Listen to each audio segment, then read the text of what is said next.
السلام علیکم ورحمۃ اللہ وبرکاتہ۔ ہماری آج کی ویڈیو کا ٹاپک ہے حضرت خدیجہ رضی اللہ تعالیٰ عنہا کی داستان زندگی۔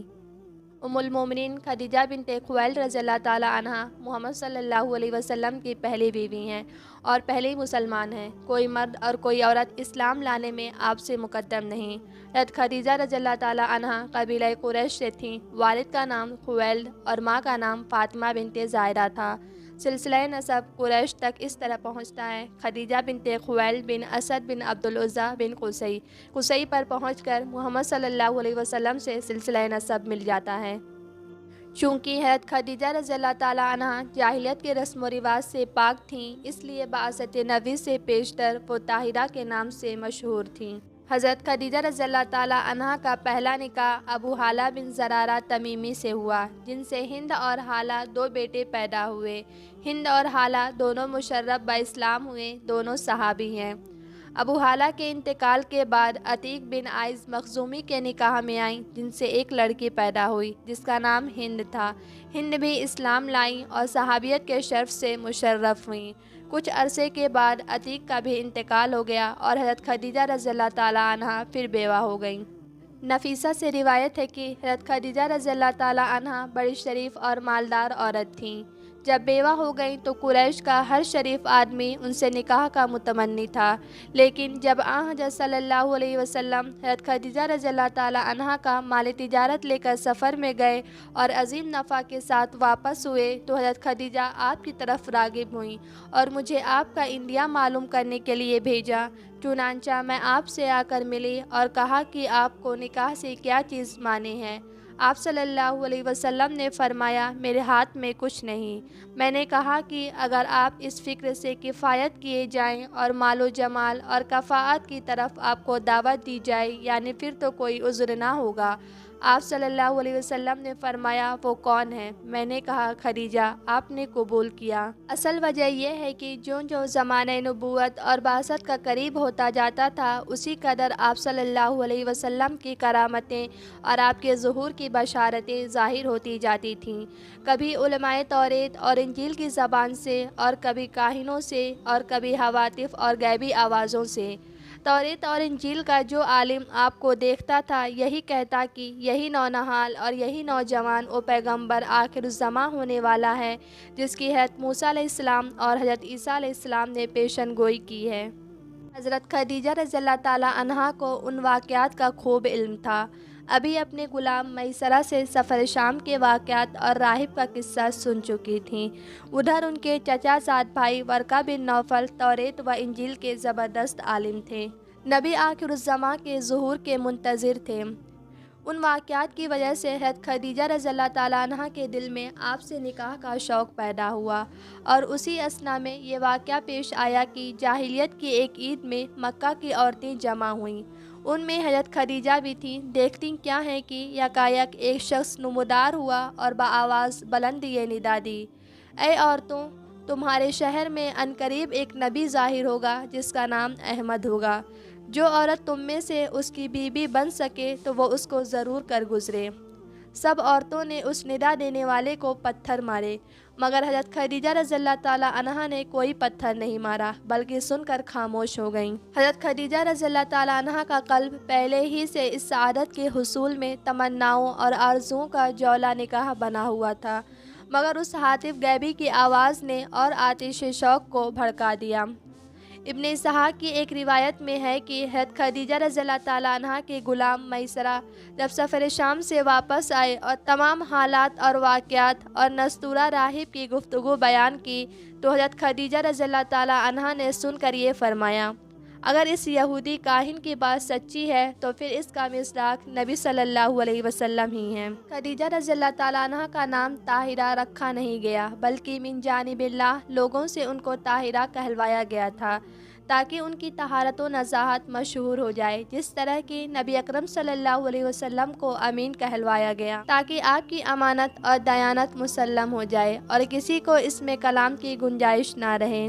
اب ظاہر ہے کہ ایسی طاہرہ اور مطہرہ خاتون کا میلان کسی طاہر اور مطہر ہی کی طرف ہو سکتا ہے۔ اللہ تعالیٰ نے سچ فرمایا اور اس سے بڑھ کر کون سچا ہو سکتا ہے؟ کہ پاک مردوں کے لیے پاک عورتیں اور پاک عورتوں کے لیے پاک مرد ہیں۔ سب کو معلوم ہے کہ نبوت و رسالت کوئی بادشاہت نہیں، دنیا کی عیش و عشرت سے اسے ذرہ برابر تعلق نہیں، درہم و دینار کی یہ مجال نہیں کہ پیغمبر کے گھر میں کوئی شب گزار سکے، الا یہ کہ کسی قرض خواہ کے انتظار میں ایک آدھی شب ٹھہر جائے۔ ہفتے اور مہینے گزر جائیں کہ دن میں چولہا نہ سلگے، اور راتیں گزر جائیں کہ گھر میں چراغ روشن نہ ہو، اور یہ بھی سب کو معلوم ہے کہ مال و دولت، عیش و عشرت اور زیور کی محبت عورتوں کی فطرت میں داخل ہے، مگر حضرت خدیجہ رضی اللہ تعالی عنہا کا تمام اشراف اور رؤسائے مکہ باوجود ان کی تمنا اور آرزو کے چھوڑ کر حضرت صلی اللہ علیہ وسلم کی طرف مائل ہونا آپ کی طہارت اور نزاہت کی روشن دلیل ہے، اور اسی سے حضرت خدیجہ رضی اللہ تعالی عنہا کے فہم و فراست کا اندازہ ہو سکتا ہے۔ پیغمبر کی زوجیت کی خواہش اور تمنا کرنا معمولی عقل کا کام نہیں، انتہائی دور اندیش عقل اس تمنا پر آمادہ کر سکتی ہے، کیونکہ عقل بتلاتی ہے کہ پیغمبر کی زوجیت میں جانے کے لیے یہ شرط ہے کہ دنیا سے ہاتھ دھوئے۔ پیغمبر کی زوجیت کی تمنا فقر و فاقہ کی تمنا ہے اور مصائب و آلام کو دعوت دینا ہے۔ شافعی رحمۃ اللہ علیہ فرماتے ہیں کہ اگر کوئی شخص یہ وصیت کرے کہ مرنے کے بعد میرا مال عاقل الناس یعنی سب سے زیادہ عاقل اور سمجھدار کو دیا جائے، تو مرنے کے بعد اس شخص کو دیا جائے کہ جو دنیا میں سب سے زیادہ زاہد ہو، اس لیے کہ سب سے زیادہ عاقل وہی ہے کہ جو فانی کو چھوڑ کر باقی کو اختیار کرے۔ اس سے زیادہ کون احمق ہوگا کہ جس نے آخرت کی لازوال نعمتوں کو دے کر ایک مردار کو خریدا ہو۔ حضرت خدیجہ رضی اللہ تعالی عنہا نے یہ سب جان بوجھ کر اور خوب سوچ سمجھ کر اپنی طرف سے پیغام کی ابتدا کی اور رؤسائے مکہ کی آرزوؤں کو خاک میں ملا دیا۔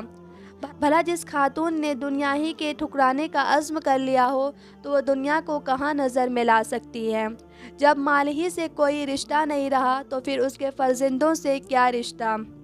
کسی شریف اور رئیس کی ثروت اس خاتون کو اپنی طرف کب مائل کر سکتی ہے کہ جو اپنی ہی دولت کو خدا کی راہ میں لٹانے کے لیے تیار بیٹھی ہو؟ آپ صلی اللہ علیہ وسلم نے اپنے شفیق چچا ابو طالب کے مشورے سے اس پیغام کو قبول کیا۔ خدیجہ رضی اللہ تعالیٰ عنہا کے والد خویل کا پہلے ہی انتقال ہو چکا تھا، لیکن ان کے چچا عمر بن اسد نکاح کے وقت زندہ تھے، وہ اس تقریب میں شریک ہوئے۔ مقررہ تاریخ پر ابو طالب اور حضور صلی اللہ علیہ وسلم کے چچا جس میں حضرت حمزہ رضی اللہ تعالیٰ عنہ بھی تھے، حضرت خدیجہ رضی اللہ تعالیٰ عنہا کے مکان پر آئے اور شادی کی رسم ادا ہوئی۔ ابو طالب نے خطبہ نکاح پڑھا اور 500 درہم مہر مقرر ہوا۔ نکاح کے وقت حضرت خدیجہ رضی اللہ تعالیٰ عنہا کی عمر 40 سال کی اور حضرت صلی اللہ علیہ وسلم کی عمر 25 سال تھی۔ مجلس عقد میں ورقہ بن نوفل بھی تھے۔ ابو طالب جب خطبہ نکاح سے فارغ ہوئے تو ورقہ بن نوفل نے مختصر سی تقریر کی۔ بعض روایات میں مذکور ہے کہ ایجاب و قبول کے بعد حضرت خدیجہ رضی اللہ تعالیٰ عنہا نے ایک جانور ذبح کرایا اور کھانا پکوا کر مہمانوں کو کھلایا۔ چنانچہ ایک روز کا واقعہ ہے کہ محمد صلی اللہ علیہ وسلم حضرت خدیجہ رضی اللہ تعالیٰ عنہا کے پاس گئے۔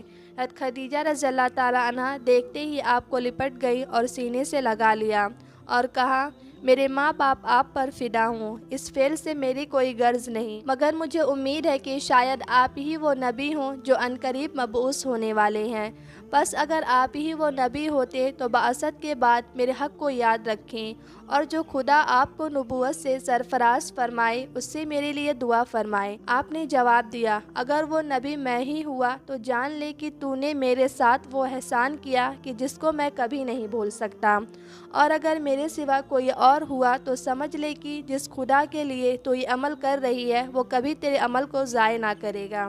رضی اللہ تعالیٰ عنہ بار بار ورقہ بن نوفل کے پاس جاتی اور آپ کے متعلق دریافت کرتی۔ ورقہ بن نوفل یہ جواب دیتے، میرا گمان یہ ہے کہ یہ وہی نبی ہیں جن کی حضرت موسیٰ علیہ السلام اور حضرت عیسیٰ علیہ السلام نے بشارت دی ہے۔